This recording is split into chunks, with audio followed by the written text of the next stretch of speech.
ধন্যবাদ।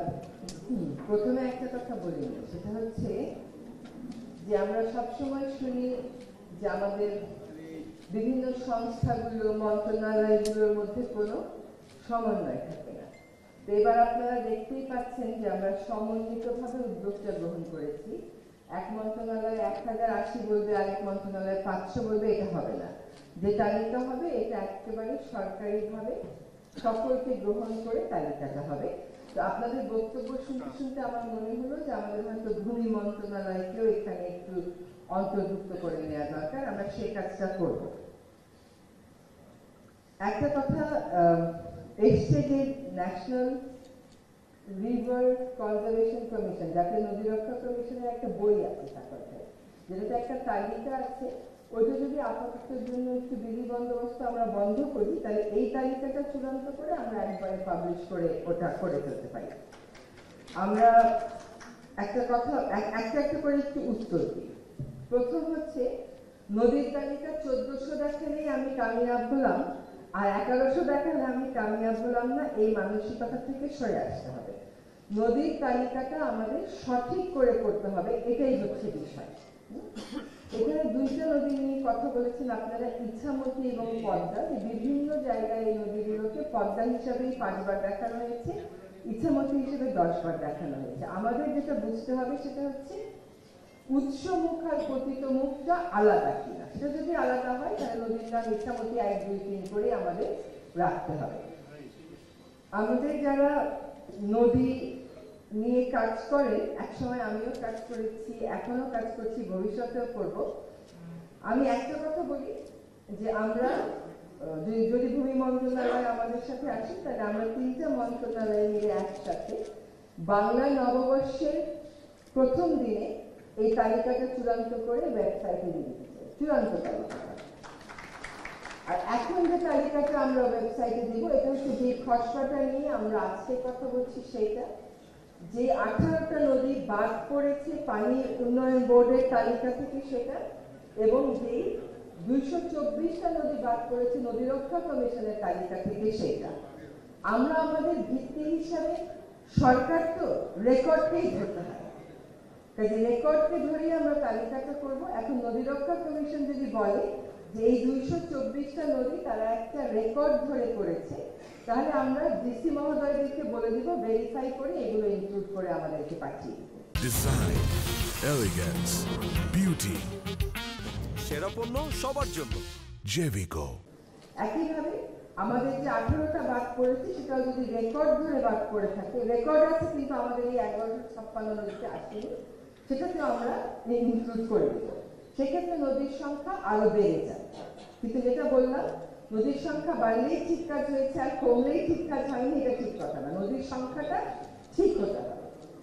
এখন যখন তালিকা দেব, সবাই সবকিছুই চাইবেন, এটাই স্বাভাবিক। কিন্তু আপাতত আমরা তালিকার কাজটা শেষ করি, সেই তালিকায় জেলা উপজেলা এগুলো থাকবে।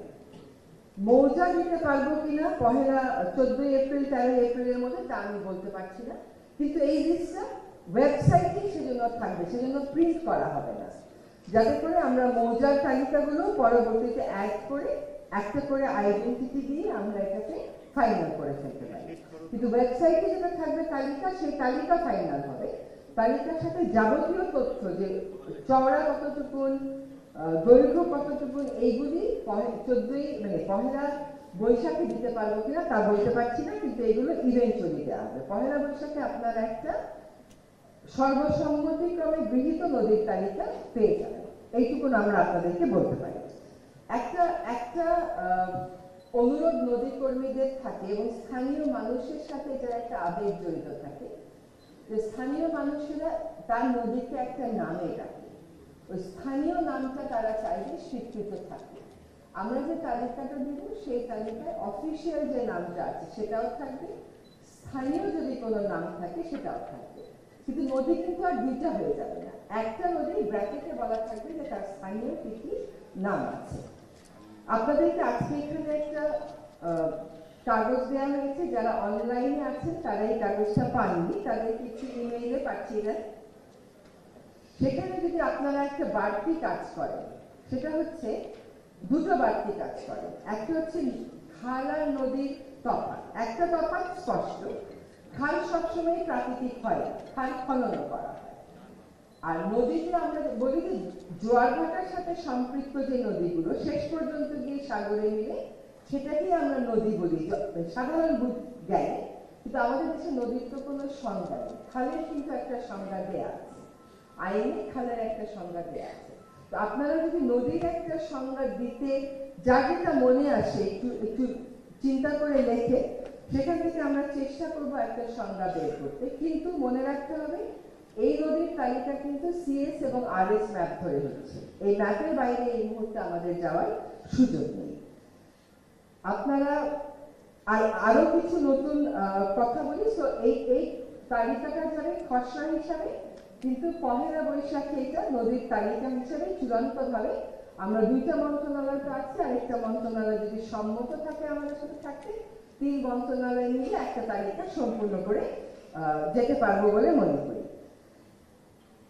একটা কথা এসছে যে নদীর বর্ণনা, সেটা পরবর্তী ধাপে আমরা করে ফেলবো। আমরা কাজটা শুরু করবো কিন্তু পরবর্তী ধাপে আসবে এবং তার স্ট্যাটাসটাও আসবে যে কতগুলো নদীকে 240টা নদীকে সংকটাপন্ন এলাকার লোককে বলে, তো ওইগুলোকে নিয়ে আমাদের প্রথমে সংরক্ষণের পুনরুদ্ধারের কাজগুলো করতে হবে। মৃত নদী বলে আসলে কিছু নেই, there is nothing called a dead river। আইনে ভূমি প্রশাসন ম্যানুয়ালে প্রবাহহীন নদী আপনি বলতে পারেন, কিন্তু মৃত নদী বলার কোনো সুযোগ নেই। এই মৃত নদী বলেই ডিসি মহোদয়রা সকলে না, কেউ কেউ এগুলোকে লিজ দিয়ে ফেলে, কিন্তু আসলে নদী কখনোই লিজেবল না। আর আপনি এটা প্রবাহহীন বলবেন কিন্তু আপনি মৃত বলে ফেলবেন না, সেটা আপনাদেরকে মাথায় রাখতে হবে। প্রবাহহীন যখন একটা নদী হয় ওটার প্রবাহ ফিরিয়ে আনার অনেক রাস্তাঘাট থাকে। আমরা প্রথমে চেষ্টা করব প্রবাহটাকে ফিরিয়ে আনতে। আপনি মৃত ঘোষণা করে দেওয়ার সাথে সাথে ওই নদীর জমি নিয়ে একটা দ্বন্দ্বে আমরা জড়িয়ে পড়ি, সেটা আমরা কোনোভাবেই হতে দিচ্ছি না। এবার দূষণ এবং দখল নিয়ে কিছু কথা বলি। নদীর নাব্যতা, দিয়ারা জমি, এগুলোর কথা বলা হয়েছে। নদীর দখল দূষণে যাওয়ার আগে আরেকটা কথা বলি। আমরা কিন্তু হাওরের তালিকাটা চূড়ান্ত করে ফেলেছি, আমরা বিলেরও একটা তালিকা চূড়ান্ত করে ফেলেছি। এর পরবর্তী কাজ আমাদের হওয়া উচিত খালের তালিকা চূড়ান্ত করা। আমার মনে হয় যে আজকে ডিসি মহোদয়রা যেহেতু সকলেই আছে, আপনারা যদি একটি অনুশাসন হিসাবে নেন, একটি নির্দেশনা হিসাবে নেন যে আপনার জেলায় থাকা সকল খালগুলো রেকর্ড ধরে আপনারা একটা তালিকা করে ফেলবেন। এই তালিকা করতে আপনাদেরকে আজকে থেকে আমরা 3 মাস সময় দিলাম। 3 মাস সময় লাগার কোনো কারণ নেই। তারপরেও যদি আপনাদের লাগে, আপনারা একদম যাচাই বাছাই করে আপনাদের জেলায় থাকা সকল খালের তালিকা আমাদেরকে 3 মাসের মধ্যে পাঠিয়ে দেবেন। তাহলে নদী, বিল, হাওর এবং খালের পূর্ণ তালিকা আমরা প্রকাশ করে দেওয়ার চেষ্টা করব। দখল দূষণের কথা বলি। আমরা চেষ্টা করছি, আসলে এখানেও ডিসি মহোদয়রা আমাদেরকে অনেক সাহায্য করেছে।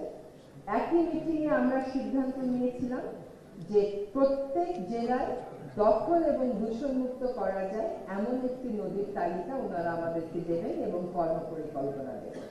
ওনারা কিন্তু যথাসময়ে সেই কর্মপরিকল্পনা আমাদেরকে পাঠিয়েছেন। এখন আমাদের বসতে হবে যে প্রত্যেক জেলায় একটা করে নদীকে আসলে দখল এবং দূষণমুক্ত করতে কি পরিমাণ টাকা লাগবে। সেখানে বাজেটে আমাদের মধ্যে আমরা দেখেছি যে অনেক তারতম্য আছে। কেউ 5 লাখ টাকা চেয়েছেন, তো কেউ 2 কোটি টাকা চেয়েছেন। কাজে আমাদেরকে প্রত্যেকটা জেলায় একটা করে নদী ধরে ওই প্রসেসটা শেষ করতে হবে। এখানে নদী কর্মীদের অনেক আপত্তি আছে, কিছু কিছু আপত্তি আছে। যেমন তাদের একটা আপত্তি হলো জেলার সবচাইতে দূষিত নদীটাকে ধরা হবে। দেখেন, নদীকে দখল এবং দূষণমুক্ত করতে হবে। জেলা প্রশাসন তো অনেকদিন এই প্রক্রিয়ার মধ্যেই নিজেকে সম্পৃক্ত পারবে। যেই তালিকা আছে আমরা সেই তালিকা ধরে প্রক্রিয়াটা শুরু করি। তারপরে আপনারা যেটাকে মনে করবেন প্রাধান্য দেওয়া দরকার, সেটাও আমাদেরকে লিখিতভাবে জানান যে আমরা মনে করি এটার পাশাপাশি এটাও নেওয়া দরকার, আমরা সেখানেও কাজ শুরু করার চেষ্টা করব। নদী দূষণ মুক্ত করা আসলে এত সহজ নয়। আমি সাক্ষর ভাইয়ের সাথে একমত যে আমাদেরকে ঢাকা শহরের যে কোনো একটা নদীকে বেছে নিয়ে, এবং প্রতিটি অর্থে ঢাকা শহরের মানুষ ঢাকা নদী বললে প্রথমে বুড়িগঙ্গার নামটা বলে, তো আমরা বুড়িগঙ্গা, তুরাগ এবং শীতলক্ষা এই তিনটি নদীকেই দখল এবং দূষণমুক্ত করার একটা বিস্তারিত কর্ম পরিকল্পনা করে কাজটা শুরু করে দেওয়ার চেষ্টা করব। এখানে দেখেন অনেকগুলো নদীর কিন্তু মারাত্মক দূষণ হয় শিল্প থেকে এবং সিওয়েজ থেকে। এই 53 বছরের কথাটা বলে 53 বছরে আমরা সিওয়েজ সিস্টেম পেলাম না একটা। এখন এই সিওয়েজ সিস্টেম একটা এক্সপেন্সিভ ব্যাপার। এইটা আমরা কি শুরু করে দিয়ে শেষ করে দিয়ে যেতে পারবো? এটা তো কোনোভাবেই সম্ভব না। তবে শুরু করা যায় কিনা সেটা অবশ্যই দেখব। বুড়িগঙ্গা, তুরাগ এবং শীতলক্ষা আমাদের প্রায়োরিটি লিস্টে আছে। আমরা সকল সংস্থা সাক্ষর হয়ে একসাথে বসে একটা ফাইনালাইজ করে ফেলি একটা প্ল্যান যে আমরা কাজটা কিভাবে শুরু করব। আপনাদেরকে আরেকটা ভালো খবর দেই, সেটা হচ্ছে ঢাকা শহরের খালগুলো, সকল খাল পুনরুদ্ধারযোগ্য আসলে এখন আর নেই। আপনাদেরকে মানে এটা রাজনৈতিক কথা হয়তো বলতে পারি, কিন্তু রাজনীতি তো আসলে আমরা করি না। আমরা একটা কমিটি করে দিয়েছিলাম ঢাকার অতিরিক্ত জেলা প্রশাসকের নেতৃত্বে। সেখানে সকল দায়িত্বপ্রাপ্ত সংশ্লিষ্ট সরকারি সংস্থাগুলো ছিল এবং আমাদের নদী কর্মীদের পক্ষ থেকেও প্রতিনিধিত্ব ছিল। সেখানে মোট 21টি খালকে আমরা দখল এবং দূষণমুক্ত করে একটা ব্লু নেটওয়ার্ক করার পরিকল্পনা প্রায় চূড়ান্ত করে এনেছি। এবং এটা কেবল দখল এবং দূষণমুক্ত করছি একটা প্রকল্পের অধীনে তা না, এটা ব্যয় সাশ্রয়ী ভাবে আমরা করার চেষ্টা করছি। এখন দেখেন, আপনি হাতির ঝিলটা তো খুব সুন্দর একটা জিনিস হলো, আমরা সকলেই প্রশংসা করি, কিন্তু হাতির ঝিলের পাশ দিয়ে যেতে সময় আপনার নাকে রুমাল দিতে হয়। মুশকিল হচ্ছে যে আমরা হয়তো খালগুলোকে দূষণমুক্ত করতে পারবো, পানি সম্পদ মন্ত্রণালয় থাকার কারণে হয়তো একটু সাহস করে বললাম যে প্রয়োজনীয় ড্রেজিংও করতে পারবো, কিন্তু কথা হচ্ছে যে এই সিওয়েজ সমস্যার আমরা কি করবো? এখন নদীর পাড়ে আমরা সুন্দর করে নগরবাসীদের বিনোদনের জন্য প্রকৃতি কেন্দ্রিক, একদম কম খরচে প্রকৃতি কেন্দ্রিক, যাতে কেউ একটা হাঁটতে গেলে একটু বসতে পারে ওরকম ব্যবস্থাও করে দেওয়ার চেষ্টা করব। কিন্তু মুশকিল হচ্ছে যে আমরা যদি দূষণ নিয়ন্ত্রণ না করতে পারি, এগুলোর সুফল কিন্তু মানুষ পাবে না। সেজন্য সিওয়েজের উপরে আমাদেরকে অতি অবশ্যই গুরুত্ব আরোপ করতে হবে। আর নদীর দখলদার, ঢাকার নদীর দখলদার এবং দূষণকারীর তালিকা আমাদের চূড়ান্ত করা হয়ে গেছে সাকর ভাই। আমরা একটা মিটিং কল করে এটা সিট টুগেদার, এই খালের মতনই একটা কমিটি করে দিই, ওরা আমাদেরকে একটা কর্ম পরিকল্পনা দিই এবং আমরা কাজ শুরু করি। আপনারা যারা আজকে এই ফর্মটা ফিল আপ করবেন, তারা যদি একটু একই সাথে শাখা নদী এবং উপনদীগুলোর ব্যাপারে কি করণীয় সেটার ব্যাপারে কোনো চিন্তা থাকে, সেটা একটু লিপিবদ্ধ করে নিয়ে আমরা পহেলা বৈশাখে এই তালিকাটা যেন দিতে পারি আমাদের ওয়েবসাইটে অ্যাজ অ্যান এগ্রিড আপন লিস্ট অফ রিভার্স। সকলের সম্মতি নিয়ে এই তালিকাটা আমরা দিতে পেরেছি এবং এর আইনগত ভিত্তি আছে, শুধু আবেগ না, এর আইনগত ভিত্তি আছে, এই কথাটুকু বলতে পারি। চলেন আমরা একসাথে মিলে সেই কাজটা করি। আমি আশা করি যে আমরা দুজন চলে গেলেও আপনারা যে গ্রুপ ওয়ার্কটা আছে সেখানে পার্টিসিপেট করবে। আপনাদের লিখিত মতামতগুলো আমরা নেব এবং ওই যে বললাম 224টা আর 18টা, এটার তালিকাও আমরা ডিসি মহোদয়দেরকে এই সপ্তাহের মধ্যেই পাঠিয়ে দিব। তারা ভেরিফাই করে আমাদেরকে বলবেন যে আসলে কেন তারা তাদের তালিকায় এগুলো দেননি, এগুলো আসলে সিএস বা আরএস এ আছে কিনা। ওনারা কনফার্ম করা মাত্রই আমরা ইনক্লুড করে নেব, বা এমনও হতে পারে যে এটা আমাদের তালিকায় আছে কিন্তু ভিন্ন নামে এটা চলে এসছে, সেটা আমরা ক্লারিফাই করবো। আপনাদের সবাইকে আপনাদের এই আগ্রহের জন্য অনেক ধন্যবাদ। নদী কম দেখিও আমাদের লাভ নেই, বেশি দেখিও আমাদের লাভ নেই, কারণ নদী আমাদের জাতীয় সম্পদ। এটা কারো ব্যক্তি সম্পদ না, যেহেতু আমরা সকলে মিলে আগামী প্রজন্মের জন্য একটা সুন্দর তালিকা, একটা গ্রহণযোগ্য তালিকা করি এবং সবচাইতে সংকটাপন্ন নদীগুলোকে 240টা মতন আইডেন্টিফাইড হয়েছে, সবচাইতে সংকটাপন্ন নদীগুলোকে আমরা টার্গেট করে চেষ্টা করি কর্ম পরিকল্পনা করতে, কিন্তু প্রত্যেকটা জেলা থেকে একটা নদীকে দখল এবং দূষণমুক্ত করার কাজ আমরা অচিরেই শুরু করে দেবো। আর খালগুলোকে সংযুক্ত করতে যতটুকু পারা যায় করবো, কিন্তু দখলমুক্ত করে পার বাঁধাই করে দিয়ে একটা ব্লু নেটওয়ার্ক করে যাওয়ার চেষ্টা করবো। সকলকে অনেক ধন্যবাদ।